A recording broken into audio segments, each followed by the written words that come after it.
Namaste, precious souls. Welcome to Book of Life. Welcome, welcome, welcome. Today we will be on fourth degree, lesson 11, the other side of time. So before we begin, why don't we invoke? Go ahead and just place the tip of the tongue on the palate. Just relax, be receptive. Uncross your arms and your legs. Go ahead and close your eyes and just be receptive. Nice, slow inhalation. And hold. Exhale slowly and hold. A couple more of those nice, slow breaths.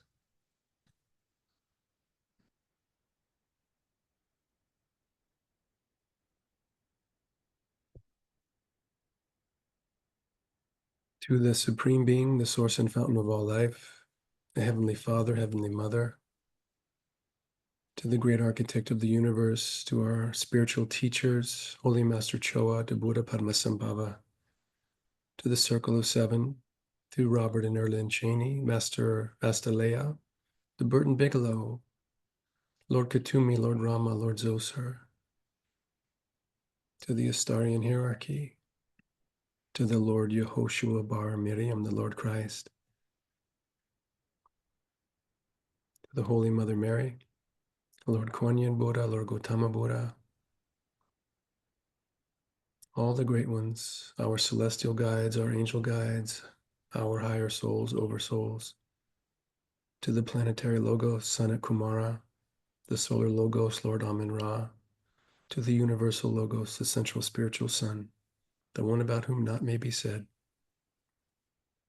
May we be a channel through which thy holy ones approach the world. May we be a center for the radiation of thy power.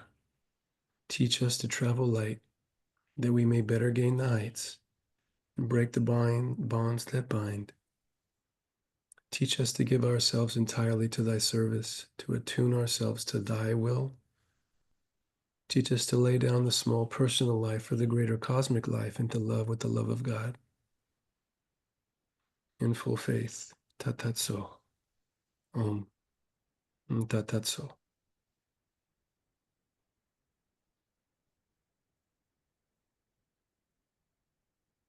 Okay.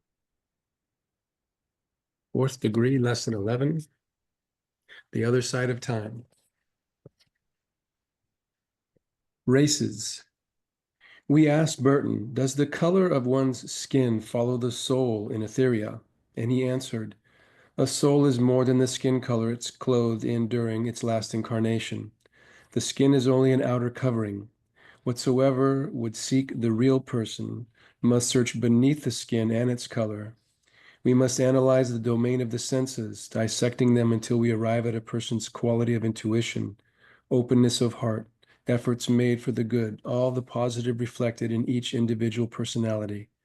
Only then can the measure of a soul be made, whether that person be black or white, yellow, red, brown, or interracial. Intuition is often developed through struggle. That is, intuitive awakenings seem to follow hard on the heels of coming through a time of transition and making it a transformation. Thus, many a soul chooses to be born into circumstances which expose the soul to difficulty. One incarnation in such circumstances may mean an immeasurable leap forward in soul evolution, a leap made possible through facing and dealing with difficulty which resulted in intuitive awakening. On Earth, the various races are inhabited by souls from every level, but in Etheria, the form of a person who was, for example, Caucasian during their last incarnation, and who created much negative karma, will appear darker than a soul who inhabited a black form on Earth, who lived a positive life, and who will wear a form of purest light in the afterlife. In the afterlife, it is a fixed principle of mind to which the exterior corresponds both in shape and auric colors. Therefore, the physiological color of races does not continue over here. Though the record of the life just lived does continue, an individual who created much negative karma will temporarily manifest in a shadowy soul body. Souls do not take their outer complexions with them. They take only their inner light or darkness, that which is indestructible, the consequences, the ultimates, and it is the ultimates that are fully developed over here.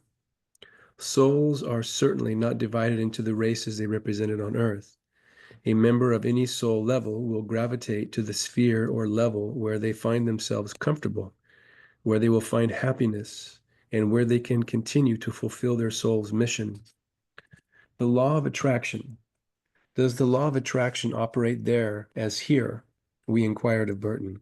He replied, every individual creates about him or herself an auric temple or trash heap, depending upon the quality of one's thoughts, emotions, sayings, and actions.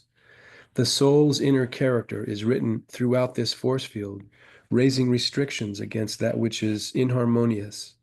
This law still holds on the inner planes. That which is negative cannot penetrate that which is positive and filled with light and love. If an initiate establishes a personal center, a chair, a study, in which he or she habitually meditates, writes, or studies, it follows that such a spot soon becomes a spiritual shrine. The negativity will want no part of such an environment.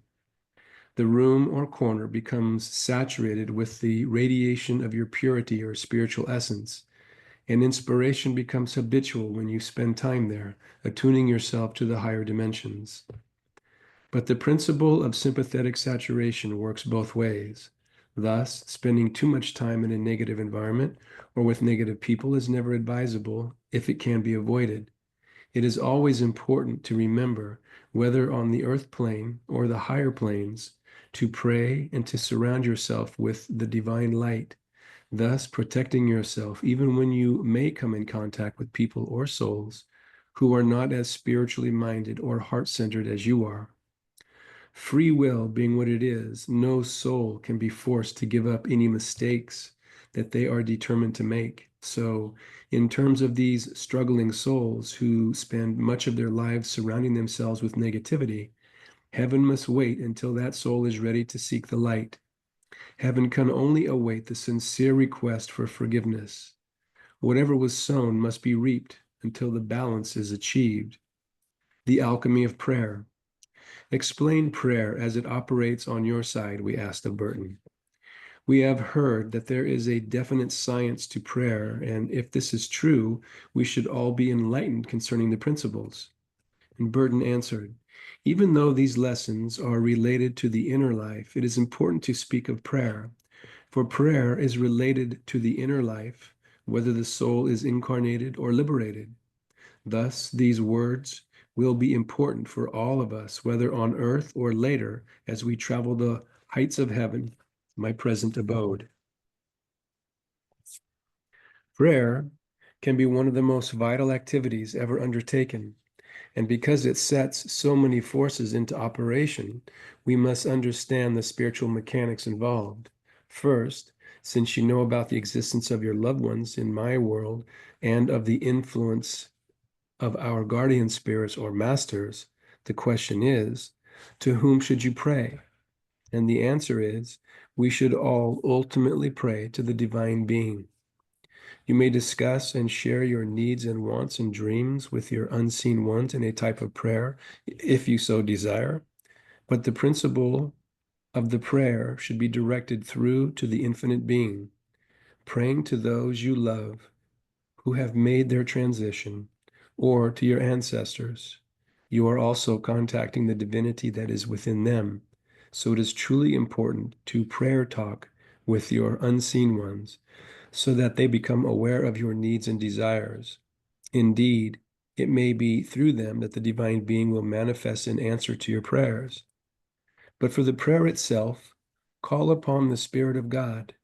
Disciples who have passed through certain initiations live from mental habit in an almost constant state of inner prayer. It is not a deliberate action, it becomes automatic.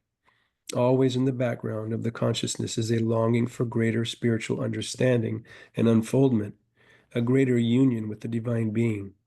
And this longing takes the form of a constant prayer, for such emotional devotion spreads its influence throughout the aura, and the light emitted ascends upward even unto the Godhead. Because prayer is such a vital action, one should take care to pray only for that which is desirable. Prayer for an object or a circumstance that would deprive someone else so that you may attain is undesirable. The karma of such a prayer must lie squarely upon your shoulders. For if you activate strong willpower in bringing about circumstances that would hurt others, you may be placing temptation in the path of unscrupulous spirits from the lower planes who come to help you. Therefore, always make very sure when you pray for a change of circumstances that you ask for the contentment and progression of all concerned in attaining your own purposes. Ask for whatever is for the highest good of all concerned. Thus, you draw around you beneficent spirits who delight in helping bring about the fulfillment of your needs, and thus you are also helping them. It is good for them to help others. Thus, they help themselves. It is not always necessary to pray to obtain that which you desire, but it is certainly advisable. Although unseen ones can often read your thoughts and understand your wants, still there may be details locked in your own mind which might be missed in the reading of thoughts. It is important to place your prayer in words so that those who help you know exactly what they must do to fulfill your desires. If you never pray, if you only assume that we are aware of your circumstances, you miss many an opportunity for help from above. Your unseen ones may not really be aware of how much it means to you. Thus, little help would be forthcoming. Prayer is thus not merely aspiration, it is a form of advertising your wants. And those who answer your ad welcome the opportunity to serve you. It is through the performance of such service that they gain their progression. Thus, prayer serves a mutual purpose. An answered prayer helps you, and answering your prayer helps us. You should be very exact and precise in the wording of your wishes if anything is apt to be misunderstood. After having voiced your thoughts to your loved ones, express the actual prayer itself directly to the divine being. Prayer is not an empty longing. To long for something suggests eternal unattainment and a passive action, whereas prayer is an active form of creating. It is active both mentally and physically. Longing is a desire for something without performing any action to bring it about. Prayer, on the other hand, is placing your desire in the form of words, decreeing them in an active affirmation to your unseen ones, projecting a direct plea for help from on high, as well as going into action physically on the physical level. In asking help and getting what you want, you have a better chance than if you keep it to yourself. It is essential also to realize that even with the help of unseen ones, everything operates according to divine law. Some prayers can be answered instantly if the circumstances can be instantly harmonized. Others require the slower action of natural processes. Some prayers may not be answered at all. Usually, when they are not, it is because those wiser than you recognize the lack of wisdom in the request and, realizing what the results might be, withhold their help. Something different and better than you have ever dreamed of or asked for may be in store for you instead, and those on the higher planes know this. Or it might be that you left it to Providence and refused to take any action to help fulfill it. Thus, those in my world who may have been impressing you to take a certain action yourself have given up because you left it all to them, and they were unable to change circumstances without your direct action. Prayer is very much involved in the law of love. Prayer asks and love grants. When you pray, your prayer will be answered according to the measure of love to which you are entitled through the law of action and reaction. Imagine, for instance, that you have presented your desire to your unseen ones and asked earnestly for their aid in helping you attain it. But let us say that they have seen you many times being cruelly selfish, going out of your way to avoid being of service to someone who needed you, forgetting too many times to share your blessings with those who have been of service to you. In such an instance, although they love you, it will not be the kind of love which wishes to help you attain that which you desire. Their aid is withheld. Your prayer can be answered only to the measure of rewards earned through your own thoughts, service, times of giving to your own highest good and to others as well. When we speak of service or giving, we do not mean total self-sacrifice at your own expense. Giving to and serving the needs of others is important, but so is giving to yourself. Learning to give to yourself, to nurture yourself, to take your own needs into account for your highest good is important as well. Learning how to do this and when is an important spiritual lesson. Self-respect is a spiritual goal, and achieving it brings positive karma to you. In proportion as you merit a reward or a blessing, so will that blessing be given to you. It is so much better to lay up spiritual treasures against the time when you may be in need of a blessing. It is upon this spiritual reserve that the law will draw during your own time of need. It is more blessed to give than to receive. When you give, you are laying up karmic treasures. When you receive, you are reaping that which you have sown. Matter can be moved by spirit. When you pray, you are simply calling for aid to those who sympathize with your work and wish to see you be successful. They also send your wishes through to the divine being. Prayer is an earnest appeal for spirit power to perform some kind of action upon matter and bring about desired circumstances. Remember this. If you expect the help of angels, you must in turn be occasionally an angel to others and to yourself and your own highest good. You cannot receive blessings without giving blessings, a power to reckon with. Prayer is much more than asking for something you wish to attain. Prayer can be made a definite power. You should always cast aside the temporal and fix your mind and spirit on the eternal when contemplating prayer. Once this is done, much drops away that might have been included, and greater issues become the focus of creative powers. For prayer is truly creative. When a powerful prayer is offered, stripped of its mundane request, then an object is truly created and the prayer is answered.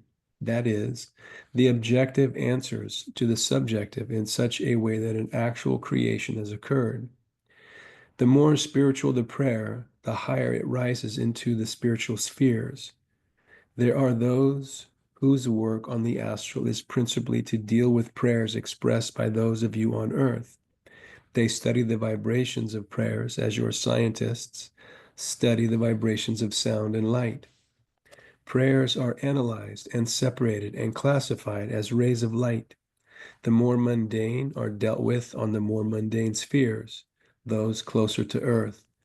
But those that contain light rays with which the lower souls are unable to deal pass beyond their range, on up to the higher spheres, to be dealt with by means of greater knowledge and wisdom. Conflict through prayer. It might seem comic, were it not so tragic, to hear certain people from a very traditional or fundamentalist spiritual background repeat their nightly prayers, condemning themselves to the state of misery and sin. But throughout every day of their lives, many clergymen and women and their followers repeatedly bewail that they were born into sin as miserable sinners through their own grievous fault. Little do they suspect that such repeated ideas, even spoken without sincerity, weave a web of guilt about their auras. The memorized words have actually become meaningless, for usually they feel neither miserable, sinful, nor unworthy.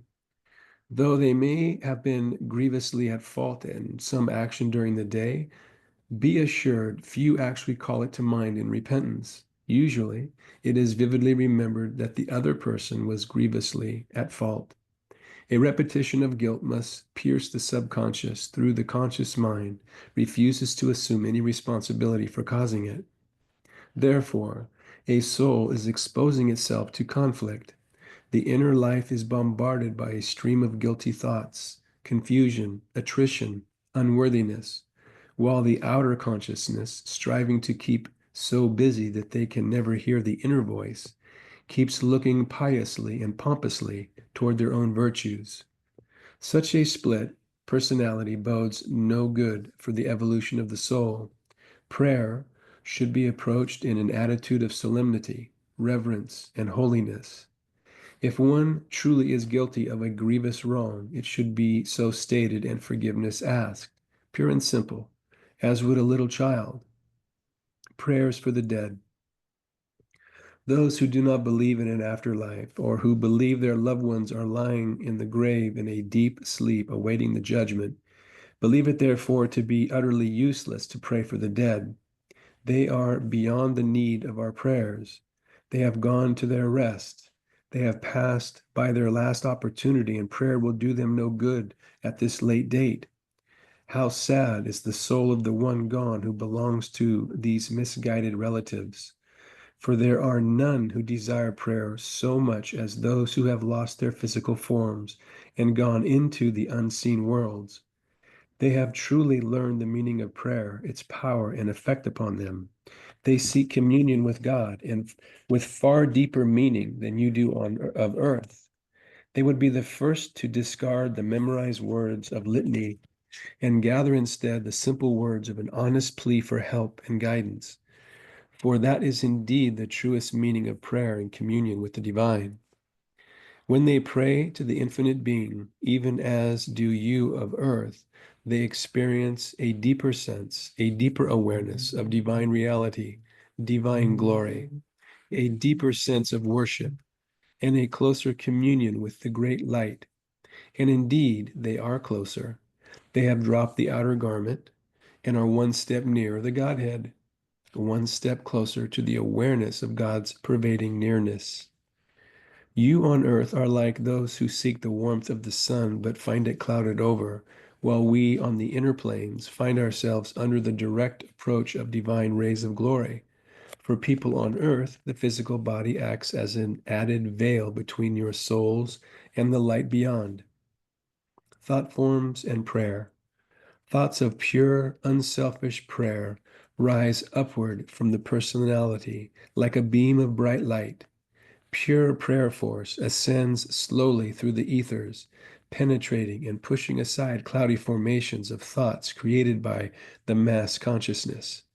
It rises like a flowing river of electricity to pierce the astral, mental, causal, Buddhic, and even the higher spiritual planes, depending upon its intention and its purity. Like all spiritual substance, it seeks its vibrational level. Christian fundamentalists call this praying through, though they do not understand the thought form processes. They very much understand that they have mentally broken through that which divides them from from the blessings they seek, and with the power of thought force, they shatter the vibrational layers of separation. Once such a powerful thought current has reached its destination, sometimes ascending even as high as the Godhead itself, such an opened channel cannot help but draw down a flow of the bliss substance of the higher planes. Flooding one's form with light and love, the down-flowing blessing often will heal the recipient. Certainly it will uplift and pervade one's entire being. Many prayers, tinged with selfishness, rise only as far as the astral plane.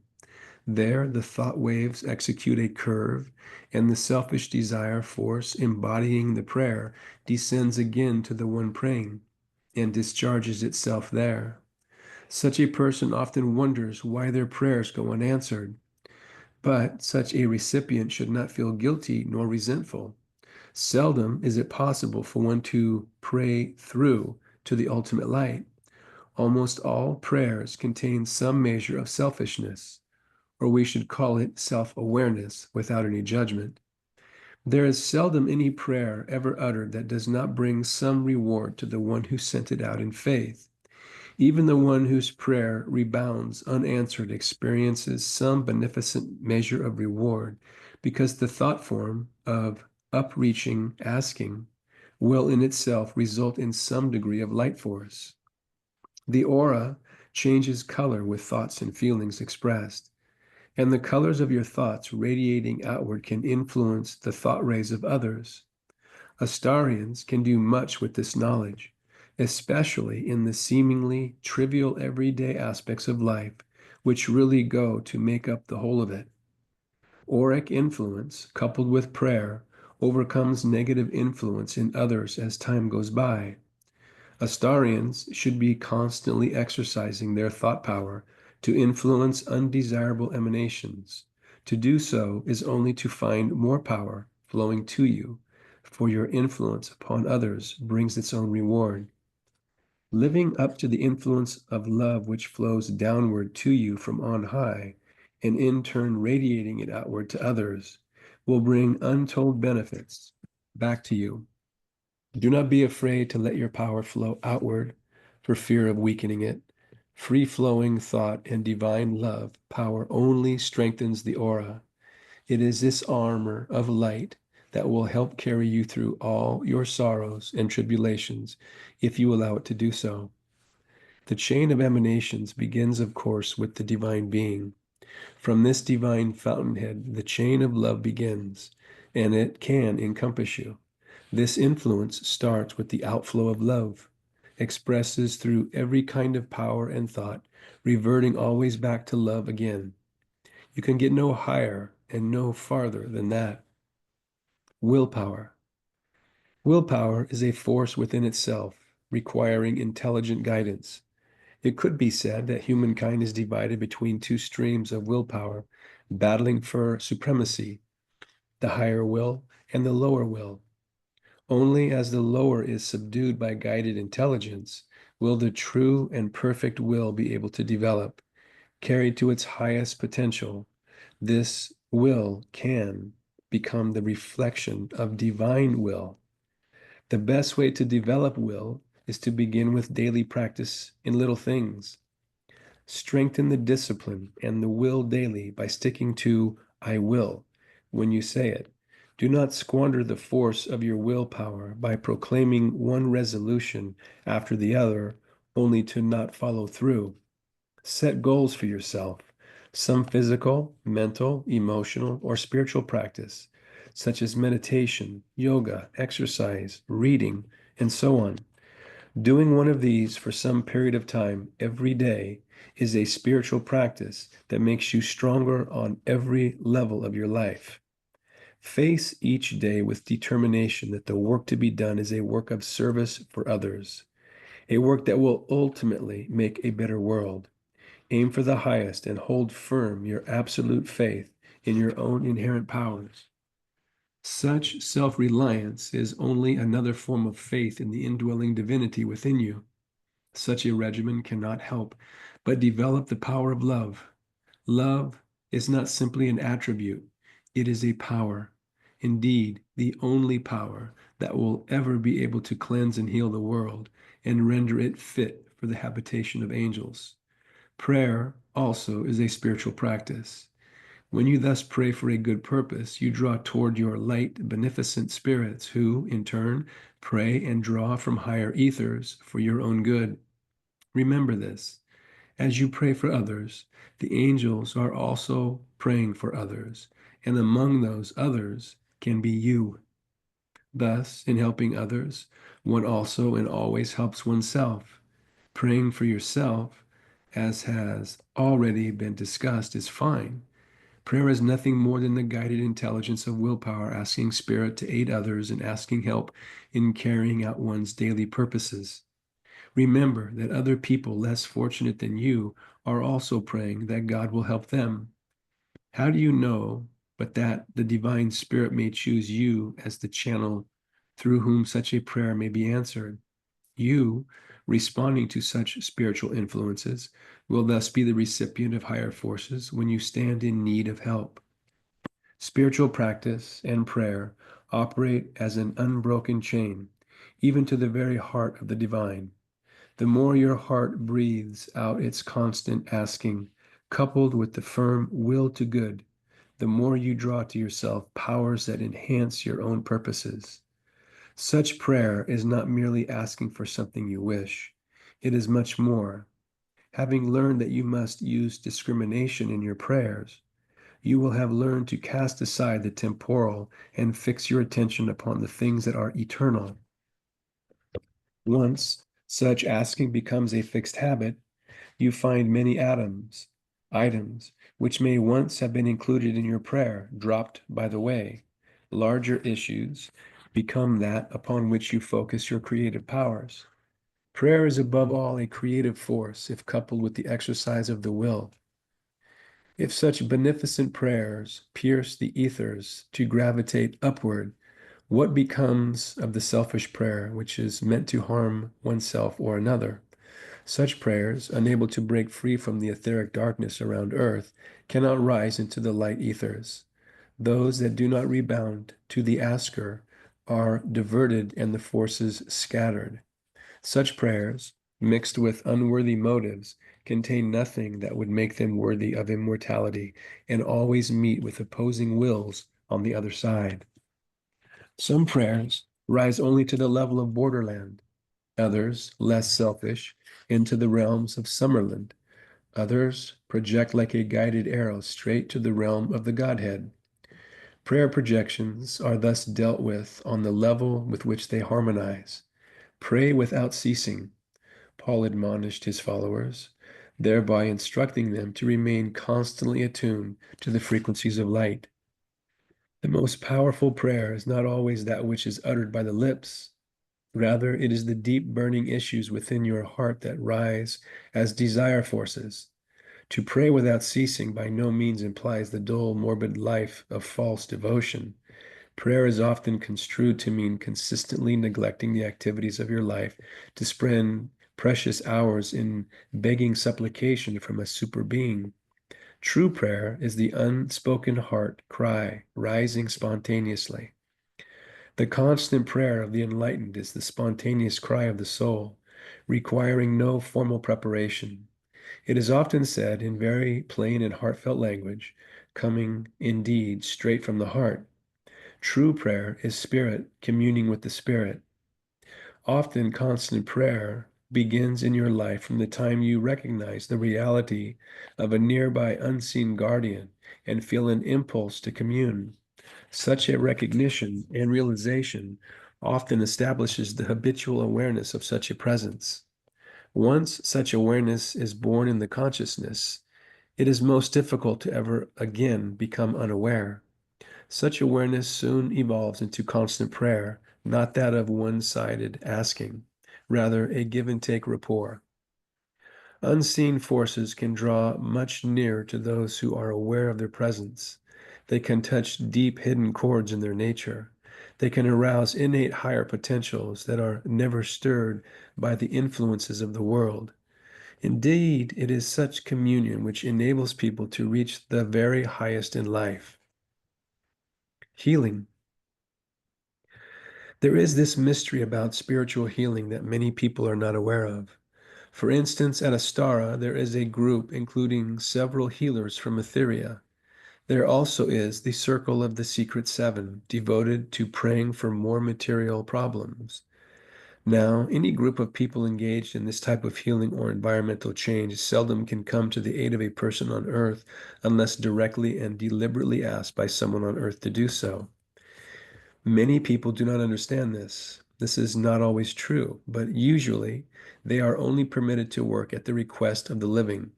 This is why the healing petitions are so important. Often, simply putting the request on paper is enough. It is not always necessary that it reach Astara's headquarters before work on the request is commenced. It is also extremely important that the person making the request spend at least 5 minutes or so tuning in with the group of healers, asking for help with a sincere heart, either for him or herself or on behalf of others. Certain groups in Etheria have a great power and authority to help people on Earth, but they hesitate to do so unless a direct appeal is made. Developing mind power. We inquired, explain to us how you communicate with others on your side. Is it by thought or by words? And Burton answered, we can use either method we choose. Since words are such a habit with us, we frequently continue to use them. But if we wish, we can project our thoughts. However, thoughts are only projected by the use of willpower. It is uncanny how two persons can speak different languages, yet each can understand the words spoken. It is like words being poured into a computer, and the computer transmutes those words to its own automatic translation. Thus do our minds work over here. We transmute words to an automatic translation in the mind. In Astara of Summerlin, where my home is located, there are large institutions of learning. One of the subjects I pursue diligently is discovering the truth about mind and thought. It seems easy enough to say that thought is spirit substance in motion, but then we must grasp the difference between a thought and an idea. While thought is spirit substance in motion, an idea is an ever-enduring principle, waiting to be clothed with spirit substance. Here we learn too the science of reading the thoughts, desires, plans, and purposes of people on earth, and indeed of other Etherians. Here we are trained that language is unnecessary. We are taught to read the meaning of thought pictures. This may lead you to believe there is a constant barrage of thoughts flying around everyone here. Such is not the case. It is a matter of thinking toward another individual or not thinking toward one, much as you carry on conversations on earth. You speak with someone or you keep silent. It is as simple as that. We think with someone or we think to ourselves. We, Summerlin residents, are usually able to read the inhabitants of the lower regions quite easily. At least we are taught how to grasp the meaning of their thoughts. Distance is overcome in two ways, by rapid motion and mental messages. Earth, of course, has achieved some measure of these accomplishments through aircraft, the telephone, etc. In Etheria, one has to learn how to send mental messages. The greater one's development in spiritual thought, the easier it becomes to use one's mental forces. Those who are spiritually young are very limited in their use of such mental force. Again, there is no preventing, no one hinders them. It is simply that they limit themselves. I can focus my mental powers and move a chair by thought force from one side of the room to the other. We not only grow from within outwards, but we also seem to grow from outwards to within. It's like having a built-in telescope that gradually brings increasing beauty more and more into focus. It is not so much that we change our place in space, but that the place we are in becomes gradually enlarged in beauty. The built-in telescope brings within range that which was there all the time. But beyond our perception, the more we expand such understanding, the more we can bridge space and time. That is, the more the inner telescope opens, the more agile we become in seeing at a distance and being at a distance without actually moving except through consciousness. When life speaks from on high, what does it say to you? Humankind is spoken to constantly from on high. Few ever listen. It is good to number you among those who are attuned to the higher dimensions and alert to ideas that come to us from across the fine line of vibrational demarcation between this world and the next. Each thought, each concept in Astara's degree lessons has its inner message especially for you. It says something different to you than to any other Astarian. It is just as personal as you make it. But in every instance, it speaks a message of confidence, aspiration, strength, and realization.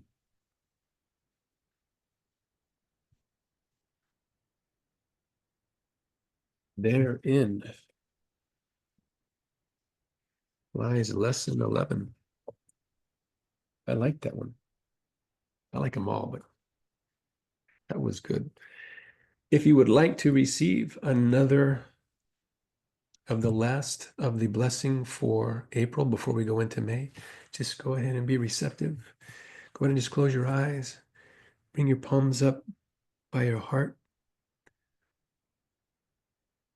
And just in your own way, project your love to the hierarchy and to God. And say to the Supreme Being, please accept this tiny, humble offering of my gratitude, my love, my devotion to you, to humanity, to Astara, to Astarians, and to our beloved Mother Earth and all incarnated souls, all sentient beings.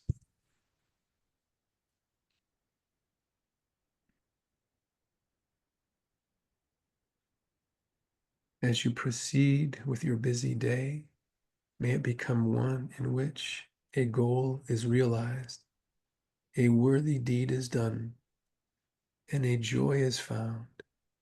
May your light and God's shine upon and within all things, so that a new and better world is made.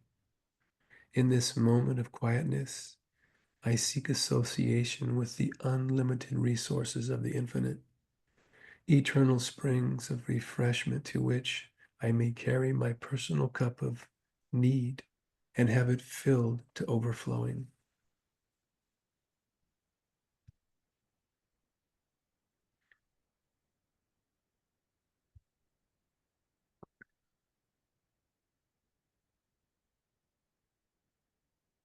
Be still, be aware.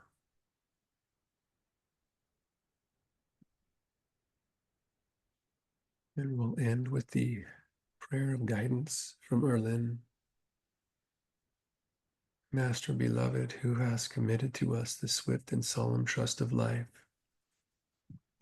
since we know not what a day may bring, but only that the hour of serving thee is always present, teach us how to be constantly alert to the claims of thy will and the call to service. Lay to rest by the persuasion of thy Spirit our doubts and fears. Consecrate with thy presence the way our feet should go, that our humblest work may radiate. Lift us above unrighteous anger and mistrust into faith sublime. May we be modest in our times of wealth, patient in the hours of our adversity, serene in our disappointments, and humble in our moments of shining achievements. In all things, draw us toward thy perfection, that all the world may see in us thy radiant reflection, and keep us ever mindful that we shine for thee.